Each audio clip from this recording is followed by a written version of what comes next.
내 평생의 선하심과 인자하심이 반드시 나를 따르리니 라는 제하에 하나님 말씀 함께 나누도록 하겠습니다. 이 하이데거라는 철학자는요, 우리 인간을 내던져진 존재다라고 표현을 합니다. 그러니까 무슨 말이냐면 우연적으로 태어나더라는 겁니다. 그래서 좀 쉽게 말하자면 오늘날 이제 젊은이들이 좀 유행처럼 얘기하는 김에 나는 그냥 태어난 김에 산다. 나는 그냥 뭐 목적도 없고 뭐 뜻도 없고 태어났으니까 산다. 그러나 성경은 전혀 반대로 얘기를 합니다. 성경은 우리를 가리켜서 보냄받은 존재라고 얘기를 합니다. 그냥 무작정 던져져서 우연 속에서 운 속에서 살아가는 존재가 아니라 분명한 의도와 뜻과 목적을 가지고 이 땅 가운데 보냄을 받은 존재가 바로 우리 인간이라는 존재죠. 이러한 성경의 그 정의를 잘 보여주는 표를 제가 하나 만들어 와봤는데, 화면을 잠깐 좀 보시게 되면요. 우리 1창조, 2창조, 3창조라고 제가 좀 이렇게 구분을 해왔는데, 이건 저의 구분이 아니라 한 책에 제가 한 챕터를 잠깐 요약을 한 건데, 신학자들에 따르게 되면 이 창조를 1창조와 2창조로 나누게 됩니다. 무슨 말씀이냐면, 뭐 이단 같은 말은 아니고요. 창조가 두 번 됐다는 말이 아니라 태초에 하나님이 천지를 창조하셨느니라. 1장 몇 절이죠? 1절입니다. 1장 1절은 무에서 유로 창조한 겁니다. 근데 이때의 상태는 1장 2절에 보게 되니까 혼돈과 공허함이 가득한 거예요. 그러니까 하나님이 천지를 딱 만드셨어요. 있으라 라는 말씀에 천지를 만드셨습니다. 그런데 그 천지의 상태는 굉장히 정교하고 디테일하지 않고 아직 뭔가 잘 보완이 필요한 혼돈스러운 공허한 상태라는 겁니다. 이 혼돈은 무슨 말이냐면 틀이 없다라는 거예요. 그리고 공허라는 것은 채워지지 않았다라는 겁니다. 그래서 그 프리세트를 쓴 한 신학자에 따르게 되면요, 6일의 창조 동안 앞에 3일은 모양을 만드셨대요. 그래서 이 낮과 밤을 구분하시고 또한 땅과 바다와 또 땅을 구분하고 이렇게 모양을 만들었다면 뒤에 3일은 그 만들어진 모양에다가 채워 넣었다라는 거예요. 그 땅에다가 과일을 채워놓고 동물을 채워놓고 사람을 채워놓고. 지금 함께 가고 계시는 거죠? 네. 저만 보내면 안 됩니다. 네. 그래서 이렇게 6일 동안 이 신학자에 따르게 되면 3일은 틀을 만들고 그래서 혼돈의 문제를 해결하고, 그리고 뒤에 3일은 그 틀에다가 채워넣는, 그래서 공허의 문제를 해결한. 그래서 이 1창조와 2창조는 1창조는 천지야 있어라 라는 하나님의 그 무에서 유를 창조했다라면, 아직 투박하고 정교하지 않은 그 우주에 하나님께서 6일 동안 정교하게 구분하시고 나누고 틀 세우고 거기다가 채워넣는 그러한 이제 하나님의 이 창조를 했다고 이제 신학자들은 밝히고 있습니다. 여러분, 오늘 이 메시지가 우리에게 주는 게 뭐죠? 하나님은 창조 세계를 더욱더 아름답게 발전시키는 것에 관심이 많았다라는 거예요. 그게 당신의 목적이었다는 겁니다. 자, 그런가 하면 이제 밑에 맨 마지막에 제 3창조는요. 이 3창조라는 말은 이 책에 없었는데 제가 만든 말입니다. 왜냐하면 하나님이 1창조를 하시고 또한 그 투박하고 아직 정교하지 않은 창조 세계를 아주 정교하게 6일 동안 구분하시고 채워넣으셨던 이 창조를 하신 다음에 곧바로 하나님께서 하신 일이 뭐냐? 창세기 1장 28절에 너희는 생육하고 번성하고 다스리고 정복하라는 거예요. 무슨 말이냐면 하나님께서 6일 동안 그 창조 세계를 더 아름답고 정교하고 디테일하고 이쁘게 가꾸어 가셨던 것처럼 이 세상은 지금도 창조가 계속되고 있으므로 우리 사람들에게 하나님이 창조의 사역을 우리에게 위임하셨다라는 겁니다. 그러니까 무슨 말이에요? 오늘 우리가 하는 모든 일은요, 법에 저촉이 되거나 아니면 수치스러움이 들 만큼 부끄러운 일을 제외하고서 우리가 공공적으로 하는 모든 일은요, 다 어떤 일이 되는 겁니까? 하나님께서 우리에게 맡기신 창조 세계를 지금도 가꾸어 가는 일을 하고 있다라는 거예요. 예를 들자면 오늘 우리 반주자님이 피아노를 아름답게 쳐주셨잖아요. 피아노 선율을 들으면 여러분 우리 마음이 어때요? 막 화가 납니까? 그분들은 좀 기도해 드려야 돼요. 피아노 선율을 듣고 아름다움에 심취가 되고 그 아름다움 심취된 마음에서 이쁜 단어가 나와서 저 사람에게 행복한 감정을 전달했다라면 이건 역시도 창조의 행위가 되는 겁니다. 여러분, 창조는 아직 끝나지 않았어요. 창조는 이 세상에 예수님이 재림하는 그날까지 계속됩니다. 이걸 지속되는 창조라고 해요. 근데 이 지속되는 창조를 누가 누구에게 맡기셨다? 하나님이 우리에게 맡기셨다라는 거예요. 자, 그래서 한 번 더 넘겨주게 되면 이 한동대학교를 지금 교수로 섬기고 계시는 최용준 교수에 따르게 되면 이렇게 얘기를 합니다. 하나님의 창조 세계는 정적인 게 아니라는 거예요. 지금 스탑된 게 아니라는 겁니다. 멈추지 않았다라는 거예요. 근데 뭐라고요?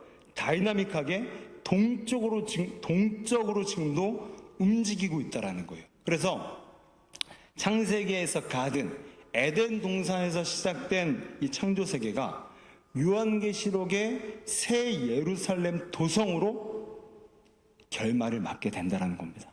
그러니까 우리의 삶은 창세기와 요한계시록 지금 사이에 있는 거예요. 그러니까 우리의 삶은요, 이 정적인 창조 세계를 살아가는 게 아니라는 겁니다.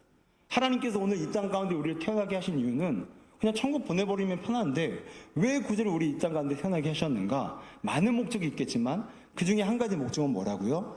우리를 통해서 하나님께서 지금도 창조 세계를 빚어가시고 아름답고 정교하게 가꾸어 가는 것을 하나님이 지금 우리에게 맡기셨다는 겁니다. 그러니까 오늘 이 사실을 우리에게 강조하는 게 뭐죠?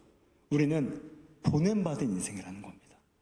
단순히 우연적으로 던져져서 뜻도 없이 의도도 없이 그냥 되는 대로 살아가는 존재가 아니라 우리는 의도를 가지고 뜻을 가지고 목적을 가지고 이 땅 가운데 보냄을 받아서 너 정복해라, 다스려라, 번성해라. 이 창세기 1장 28절의 말씀에 명령을 받고 보냄받은 존재가 바로 저와 여러분들이라는 겁니다. 그러니 오늘 이 말씀이 우리에게 주는 도전이 무엇입니까? 바로 소명자의 인생을 살라는 거죠. 우리는 단순히 이 땅 가운데 우연으로 태어난 것이 아니라 하나님께서 오늘 이 땅을 번성하고 다스리고 생육하고 정복하라는 그 소명으로 우리를 이 땅에 불러주셨다는 거예요. 여러분, 이걸 인식하고 사시는 인생과 이걸 인식하지 못하고 그냥 태어났으니까 살자, 이런 인생은 여러분 어마어마한 차이가 있지 않겠어요? 여러분, 집안 청소를 하더라도요, 이런 인식이 있는 사람은요, 닦고 쓸 때 그래, 하나님의 창조세계를 닦고 쓰는 거야, 이뻐져라, 이뻐져라, 정교해져라, 정교해져라. 근데 이런 인식이 없는 사람은요, 에휴, 이놈의 인간 또 양발을 뒤집어 넣어갖고 왜 이 따위로서 벗어났어? 이것밖에 인생이 되지 않는 겁니다. 결국 우리의 인생을 복되게 살아가는 것과 우리 인생을 망가뜨린 것의 그 차이는요, 바로 소명의식이 있냐 없냐, 우리 인생의 목적대로 부름을 받았는가 그냥 사는가, 여기에 그 차이가 달렸다라는 거죠. 여러분, 하나님께서 6일 동안 가장 정교하게 날카롭게 갈고 닦아서 그 정말로 가장 하나님이 만들 수 있는 가장 최선의 아름다움으로 아름다운 우주를 우리에게 허락하셨던 것처럼 오늘 우리가 살아가는 목적은 바로 내 주변 사람들, 또 내 가정, 내 학교, 내 직장을 빈틈, 보완할 점들을 아름답고 정교하게 갈고 닦고 만들고 보완해 갈 때 우리 인생은 얼마나 축복된 인생이 될 수 있을까요? 자, 그런데요, 문제는 이렇게 날마다 우리가 소명의 의식에 따라 살면은 너무너무 좋겠지만 문제는 늘 그렇게 살아갈 수 없는 방해가 반드시 함께 한다는 겁니다. 이런 삶을 유지하는 게 쉽지 않아요. 오늘 예배당에서 이런 말씀을 듣고 있으면 그래, 소명의식대로 살아야지, 창조 세계를 하나님의 마음처럼 갈고 닦아야지, 정교하게 만들어야지 은혜 받거든요. 그런데 어느 순간 이 마귀라는 또 존재는 우리에게 찾아와서 우리로 하여금 이 소명의 인생을 살아가지 못하도록 계속해서 방해합니다. 우리 시편 23편 5절 말씀을 보게 되면 원수의 목전이라고 나오게 되는데, 이 시편 23편 5절에서 나오는 원수는 바로 다윗의 아들 압살롬을 가리킵니다. 여러분, 다윗은요, 물론 중간에 실패하기도 했습니다. 연약한 사람이었어요, 그도. 그래도 바세바 범죄에 회개하고 최선을 다해서 보내심 받은 자의 소명의식으로 이 땅을 살아가려고 얼마나 몸부림쳤는지 몰라요. 그런데 아들이었던 압살롬이 나를 죽이려고 하는 거예요. 이 다윗을 죽이려고 하는 거예요. 그러니 다윗의 입장에서는 이 목적대로 살아가는 그 인생의 소명의식을 방해하는 게 누구였다고요? 아들이었다는 겁니다. 근데 여러분, 이건 우리 인생에도 마찬가지더라고요. 압살롬이 마귀 역할에서 다윗이 하나님이 보내신 목적대로 살지 못하게 해방을 놓듯이 우리도 마귀 역할하는 사람이 사실은 가장 가까이에 있더라고요. 누구죠? 말을 못 하시겠죠? 여러분, 우리의 장애물은 멀리 있지 않더라고요. 다윗의 인생을 해방놓은 가장 치명적인 적이 자기 아들이었듯이 우리 인생의 마귀 역할을 하게 해서 우리 인생으로 하여금 하나님의 창조의 그 목적대로 살지 못하게 만드는 장본인들도 다 내 주변에 있는 사람들이더라고요. 내 직장, 내 가정, 심지어 내 배우자, 내 친구, 동료, 교회 동기. 이제 생김 딱 시작돼갖고 새벽기도 딱 시작하려고 하니까 뭐라고 해요? 그냥 하지마. 그냥 살던 대로 살아. 이런 한마디가요, 어떻게 보면 웃고 넘길 수 있는 말이거든요. 그런데 그 사람의 마음의 입장에서는 해방 놓는 거예요. 이렇듯이 또 뭐 봉사해보려고 하고 섬겨보려고 하는데 자꾸만 주변에서 너 원래 그런 사람 아니잖아. 살던 대로 살아. 사람이 빨리 변하면 죽는데. 이렇게 하니까 하나님의 부르심에 따라갈 때 계속해서 해방이 들어오는 거예요. 그렇지. 너 나 그렇게 살면 안 되는 존재였나 봐. 그냥 살던 대로 살자. 되는 대로 살자. 태어난 김에 살자. 이렇게 되는 거죠. 집안에서 부모가, 또한 부모가 자녀에게, 또 자녀가 부모에게, 형제가 서로에게 계속해서 해방을 놓습니다. 직장에서 같은 동료끼리 시기, 질투, 책임짐과 히스테리를 부리고요. 교회 안에서도 수덕. 여러분, 교회 안에서 수덕도 드시지 마셔야 됩니다. 가장 가까이 있는 사람들이 우리로 하여금 하나님의 길을 가도록 막는 역할을 최전선에서 하는 것들을 많이 보게 됩니다. 근데 여러분, 그 가장 가까운 사람 중에서 가장 치명적인 사람이 누군지 아십니까? 바로 자기 자신이에요. 가장 가까운 사람은 바로 자기 자신입니다. 일례로 뭐 옆에서 남편이 뭐 생키만 나고 새벽기도 나가네. 그거 얼마나 가나 보자. 그러면 그냥 이겨내면 되잖아요. 나 계속 나갈 거야. 생기 끝나도. 근데 그래, 남편 말이 맞나 봐. 생기 끝나고 나도 굿바이. 여러분, 결국 주위 사람들이 나를 만들어가는 게 아닙니다. 결국 가장 나를 해방놓는 마귀 역할하는 사람은 누구라고요? 내 자신이더라고요. 그래, 내가 언제부터 기도했다고, 내가 언제부터 전도했다고, 내가 언제부터 주를 위해 살았다고, 내가 언제부터 그렇게 건강해서 막 펄쩍펄쩍 뛰어다녔다고. 나 그런 사람 아니었잖아. 하던 대로 살자. 하던 대로 살자. 그러므로 우리 인생이요, 하나님께서 우리를 목적 있게 부르셨음을 알아요. 머리로 알고요. 몸도 기억합니다. 그런데 문제는 이 회방거리 때문에 이런 인생을 살아가는 게 쉽지가 않은 거예요. 말처럼 너무너무 쉽지가 않은 거예요. 그렇게 살려고 노력하고 은혜 받고 살려고 노력하면요, 마귀도 가만히 있지 않는 거예요.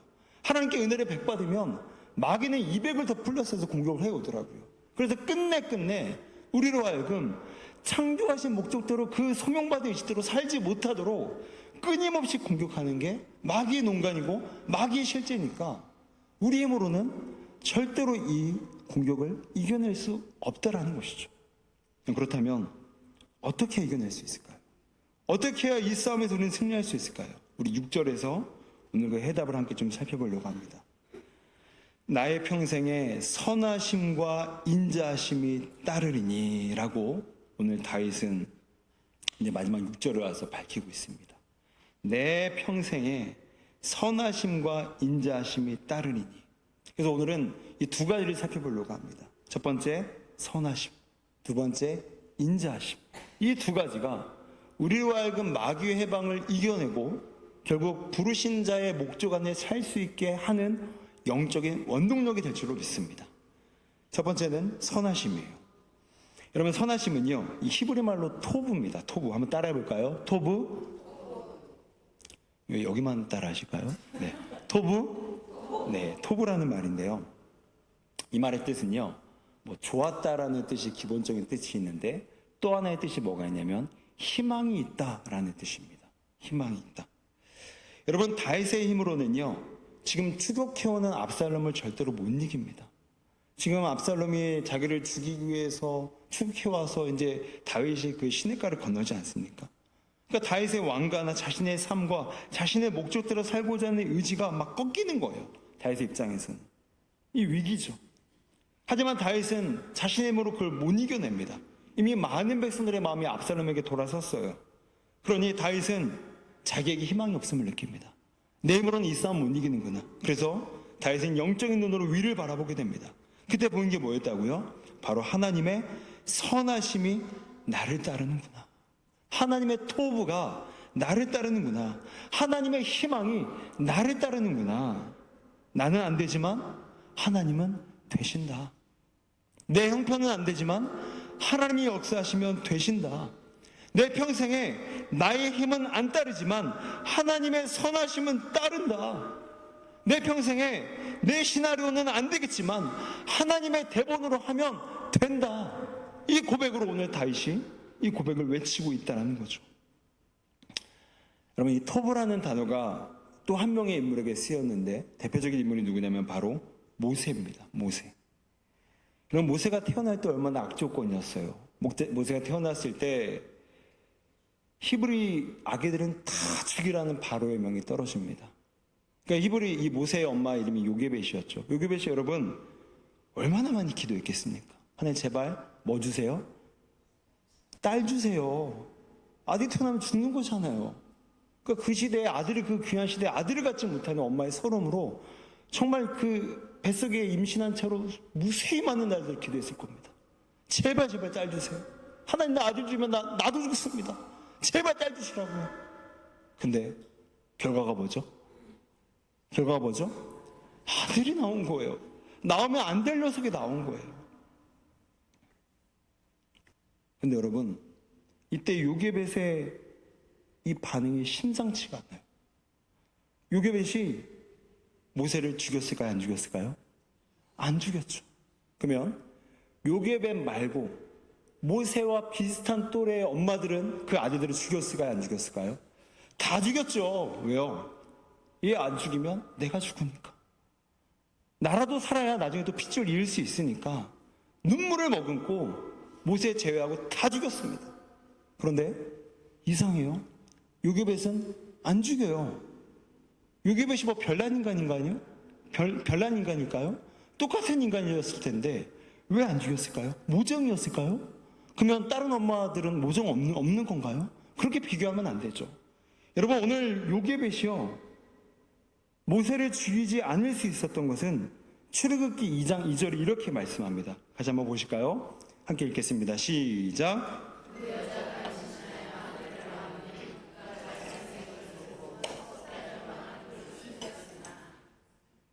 그 여자가 임신하여 아들 낳으니 그가 뭐한 것을 보고요?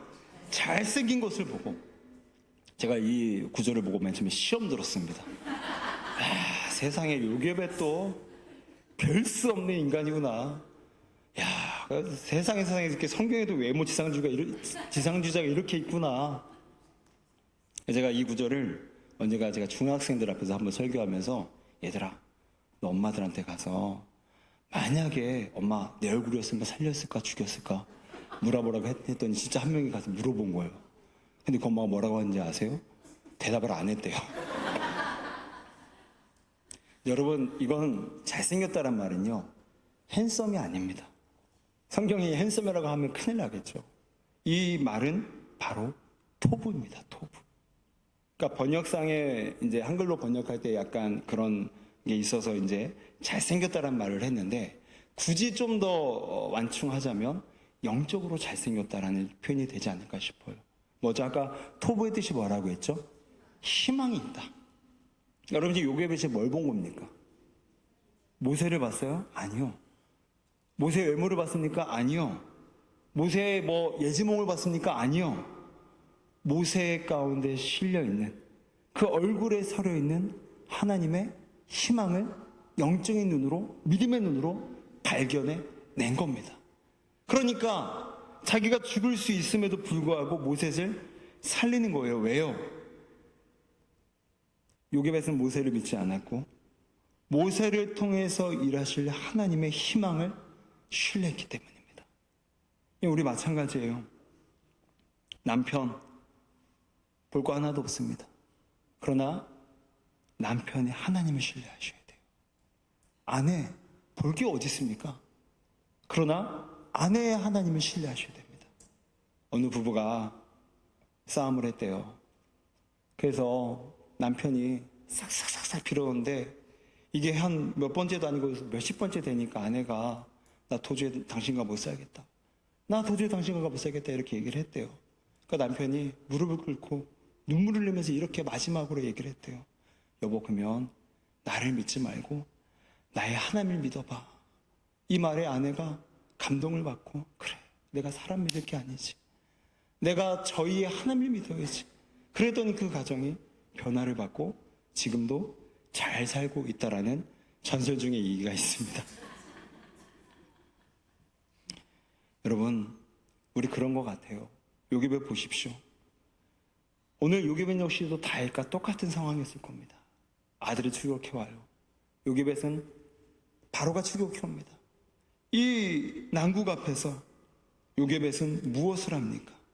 사람 바라보지 않고 모세의 유망성이나 모세의 장래성을 바라본 것이 아니라 모세의 하나님을 바라보게 될 때, 그 모세의 얼굴에서 하나님의 토부가 내 영적인 눈에 레이더망에 잡히게 돼서 모든 엄마들이 모세 또래 아이들이 다 죽일 때에 이 요게벳만큼은 모세를 살리게 됩니다. 그랬더니 갈대상자에 실려있는 이 모세가 두둥두둥 이제 떠내려가기 시작해요. 그랬더니 그 갈대상자가 하나님의 인도하심과 섭리 가운데 그 강물살을 타고 다니면서 결국 누구에게 도달합니까? 바로의 공주에게 도달하게 돼요. 그래서 우리가 알고 있는 출애굽의 모세가 이때로부터 시작이 되게 됩니다. 이건 무슨 말입니까? 하나님의 토부가 갈대상자를 이끌어가는 겁니다. 그 안에 실려있는 모세가 잘난 인간이 아니라 그 하나님의 토부가 갈대상자를 인도에 가서 모세의 생명과 모세의 장래와 모세의 장래에 함께 걸려있는 이스라엘의 장래까지도 구원해 내게 됐다라는 거죠. 이것은 우리에게도 마찬가지입니다. 우리가 처한 상황이 어렵고 힘들어요. 그래도 하나님은 역사하실 수 있습니다. 아멘이십니까? 왜죠? 우리에게 희망이 있는 것이 아니라 하나님의 토부, 하나님께 희망이 있기 때문인 줄로 믿습니다. 우리 이사야 55장 8절과 9절에서 이렇게 말씀을 해요. 여호와의 말씀에 내 생각은 너희 생각과 다르며 내 길은 너희 길과 달라서 하늘이 땅보다 높음 같이 내 길은 너희 길보다 높으며 내 생각은 너희 생각보다 높으니라. 아멘. 우리의 생각과 하나님의 생각이 다릅니다. 우리 생각 같아서는 희망이 없어요. 소망이 안 보여요. 포기하고 싶습니다. 아들이 쫓아지신 나를 죽이려 하는 판에 무슨 소망과 무슨 희망이 있겠냐고요. 그러나 그런 찰나에 하나님의 생각은 우리 생각과 다르고 하나님의 길은 우리의 길보다 높아서 하나님의 생각은 우리의 생각보다 높아서 그분께는 소망이 있는 줄로 믿습니다. 그러므로 이제는 하나님의 토부 믿고 불안해하지 마시고 염려하지 마시고 주의 목적대로 사시기를 바랍니다. 그래서 언젠가 우리가 주님 앞에 섰는 그날, 주님, 내가 하나님의 토부 믿고 세상 모든 사람들이 불안함과 염려 속에서 하나님의 길을 떠났지만 나는 하나님의 목적에 따라 여기까지 왔습니다 라고 자긍심 있게 우리 주님 얼굴 뵙는 그날 우리 모두가 직면하기를 우리 주의 이름으로 축원드립니다. 그런가 하면 두 번째로 다윗을 목적대로 살게 한 능력 두 번째는 인자심입니다. 인자심. 나의 평생에 인자심이 나를 따르리니. 여러분, 인자함이라는 것은 히브리 말로 헤세드라는 말입니다. 그래서 굉장히 많이 들어보셨을 거예요. 헤세드. 이 헤세드의 기본적인 뜻은 신실한 사랑입니다. 신실한 사랑. 여러분, 다윗은 지금 하나님의 목적대로 살 수 있는 희망도 없었을 뿐 아니라 한결같이 하나님의 목적대로 살고자 하는 마음의 소원이나 태도도 없습니다. 여러분, 하나님은 늘 다윗에게 신실했지만 반면에 다윗은 하나님께 늘 신실하지 않았어요. 그런 다윗도 우리와 똑같은 인간입니다. 늘 사고치고 싶어하는 유혹이 있고요. 그래서 실제적으로 밧세바 사건을 일으키고요. 그 밧세바의 남편이었던 사람을 살인 청구하게 됩니다. 또한 여러분, 압살롬 사건도 보십시오. 여러분, 압살롬을 이렇게 만들어낸 건 사실 다윗입니다. 그 전에 기회가 많았어요. 이 압살롬을 신앙교육해서 참된 아들로 키워낼 수 있는 기회가 많았다고요. 그럼에도 불구하고 이 모든 기회를 다 놓치고 자신의 신앙의 중심이 흐트러져 있으니까 아들의 신앙교육까지 실패한 나머지 결국 그냥 아들에게 죽음의 위기를 당하는 그런 결과를 초래한 장본인은 바로 다윗 자신이었습니다. 여러분, 그러므로 결국 다윗이 끝내 하나님의 목적대로 살 수 있었던 힘은요, 다윗이 잘나서가 아니라 다윗의 신실하지 못함에도 불구하고 하나님의 인자하심, 하나님의 헤세드, 하나님의 불변하지 않는 사랑이 영원히 평생 다윗과 함께 했기에 다윗은 잘나지 않았음에도, 아니요, 초라하고 수치스러운 일을 저질렀음에도 불구하고 다윗은 끝까지 하나님께서 내게 맡기신 목적된 인생을 충성되게 살아갈 수 있게 됩니다. 그러면 이 인자하심, 이 헤세드를 가장 제대로 좀 볼 수 있는 성경의 대목이 있다면 바로 룻기서입니다. 룻. 여러분, 룻은요, 하나님이 자기에게 주신 목적을 알았어요. 그 목적은 뭐였냐면 바로 시어머니였던 나오미를 따라서 베들레헴에 함께 같이 가는 것이었습니다. 그래서 이제 시어머니 입장에서는요, 늘 룻과 같은 며느리를 구해요. 그리고 맨날 며느리랑 이제 우리 며느리랑 룻을 비교하죠. 야, 또 룻 좀 봐라. 너 저렇게 시어머니 따라가는데 너는 뭐 아냐? 이런 마음이 있으실 수도 있을 것 같은데, 여러분 그거 아십니까? 사실 룻이 시어머니에게 먼저 헤세드를 베푼 것이 아니라 시어머니였던 나오미가 룻에게 먼저 헤세드를, 이 은혜를 베풀었어요. 왜냐하면 이 나오미의 남편 죽죠. 두 아들이 죽습니다. 여자 셋이 남은 거예요. 시어머니 하나와 며느리 둘이. 그런데 이 당시에는 여자가 한 번 시집을 오면요, 법적인 문제가 해결되지 않고서는 그냥 같이 살아야 됩니다. 그냥 귀속품이 된 거예요, 그 가문에. 그런데 나오미가 뭐라고 하죠? 너희 둘 나를 떠나라. 이게 무슨 말이냐면 내가 죽든지 말든지 나 알아서 할 테니까 너희들 재혼해. 너희들 아직 너무 젊어. 여러분, 이게 바로 헤세드라는 겁니다. 이게 신실한 사랑이라는 거예요. 그런데 오늘 룻은요, 그 얘기를 듣고 나오미를 쫓아가요. 그리고 평생 시어머니를 봉양하고 섬기기 위해서 이 나오미를 쫓아가게 됩니다. 그런데 아까 또 말씀드렸던 것처럼 마귀는 가만히 있지 않습니다. 마귀는 룻이 이 시어머니를 섬기고 그 베들레헴에 가서 거기서 하나님의 나라를 건설하는 것들을 방해합니다. 그 방해거리가 뭐였죠? 막상 가는데 먹고 살 만한 게 아무것도 없는 거예요. 우주적인 고아가 된 겁니다. 뜻은 좋았는데, 야무졌는데, 호기로웠는데 현실은 너무너무 냉혹한 거예요. 그런데 이스라엘에는요, 고엘이라는 제도가 있어요. 이 고엘이라는 제도가 뭐냐면 기업 물을 자라는 제도인데, 이 제도가 뭐냐면 가난으로 인해서 땅이 다른 사람에게 팔렸을 경우에는요, 친족 중에 능력만 있으면 이 땅을 사줄 수 있는 사람만 나타난다면 이 땅을 다시 복귀시킬 수 있는 거예요. 사줄 수가 있는 거예요. 근데 여러분, 나오미와 그 두 며느리가 같지만 결국 이제 첫째 며느리는 떠나고 나머지 나오미와 룻과 같지만, 여러분, 남자 3명이 벌써 죽어버린 가문에 2명의 미망인이 돌아왔는데 누가 이 가정에 잃어버린 땅을 사주겠냐고요. 희망도 없고. 그런데 그때 누가 나타납니까? 바로 보아스가 나타납니다. 우연히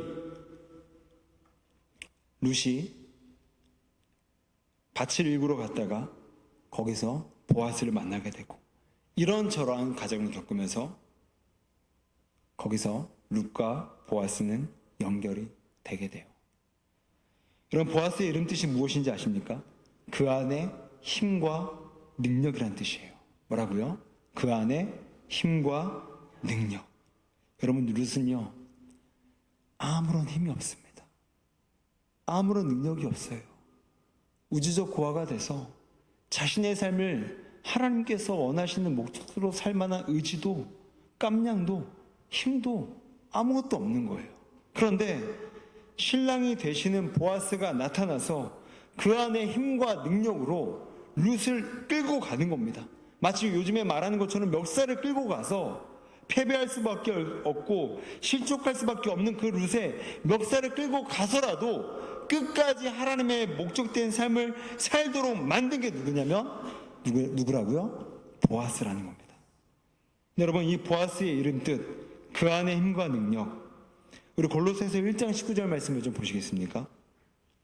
골로새서 1장 19절 말씀을 보게 되니까, 아버지께서는 모든 충만으로 예수 안에 거하게 하셨다라고 말씀을 해요. 여러분, 저는요, 이 보아스와 우리 예수님이 통하는 거예요. 예수님 안에 모든 충만이 있었던 것처럼 보아스 안에 그 안에 힘과 능력이 있었다는 거죠. 그러므로 보아스는 누구를 예표하는가? 바로 우리 주 예수 그리스도를 예표한다는 겁니다. 우리 주 예수 그리스도를 예표한다는 거예요.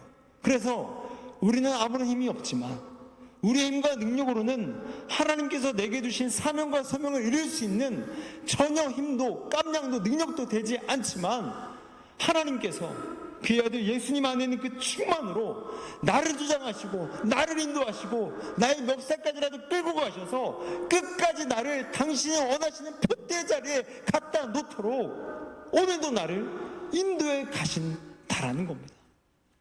믿으십니까? 여러분, 믿으십니까? 어느 날 제 아들 은희가 어렸을 때요, 함께 축구를 보는데 우리나라가 일본에게 대패한 날이 있었어요. 그래서 제가, 은희가 막 울면서 저한테 그러는 거예요. 아빠 어떻게 좀 해줘봐. 나 너무 화가 나. 그래서 제가 똑같이 그랬어요. 아들 난 능력이 하나도 없어. 그런데 그 다음에 우리나라가 대표 선수들이 11명이 나가서 일본을 3대 0으로 이기는 역사가 나타나게 됩니다. 근데 여러분, 우리가 축구를 볼 때 손에 땀이 나세요, 안 나세요? 그 손땀 나는데 통닭이 넘어가세요, 안 넘어가세요? 여러분, 왜 그렇죠? 축구팀과 우리가 하나라는 겁니다. 그들은 대한민국의 대표고 우리는 대한민국의 선수인데, 그들은 대한민국의 대표고 우리는 대한민국의 국민인데, 여러분, 우리가 일본을 3대 0으로 이길 때 우리가 한 일이 뭐예요? 통닭 뜯어먹고 있었잖아요. 무슨 일을 했습니까? 우리가 함께 거기서 TV 앞에서 뛰었나요? 우리는 아무런 한 일이 없다고요.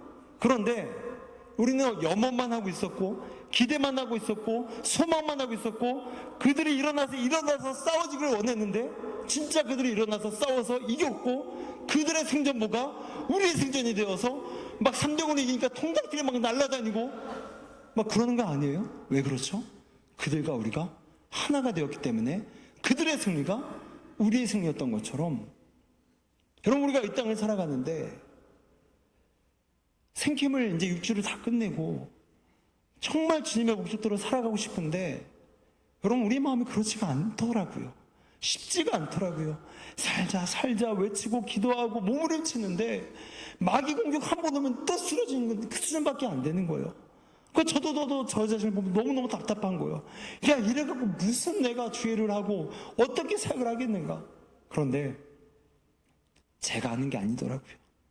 마치 11명의 축구 선수가 나는 아무것도 한 일 없지만 그들의 대표로 나가서 싸워서 이겼을 때 나의 승리가 되는 것처럼 오늘 우리 예수님께서 뭐라고 합니까? 아버지께서 모든 충만으로 예수 안에 거하신 그 충만으로 이기셨고 그 이기신 복음의 뉴스, 굿뉴스, 좋은 소식이 우리의 좋은 소식이 되어서 나는 아무런 한 일이 없지만 그분의 승리가 나의 승리가 되고 그분이 대신 맞음으로 나는 나음을 얻었고 그분이 대신 아파함으로 나는 회복되게 되는 역사가 우리의 역사가 될 줄로 믿습니다.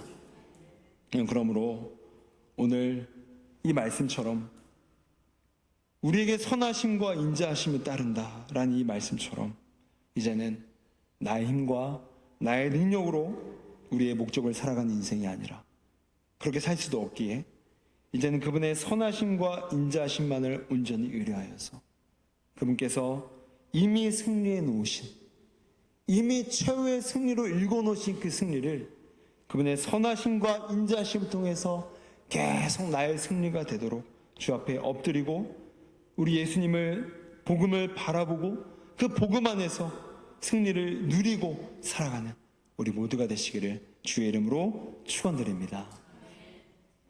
시간 함께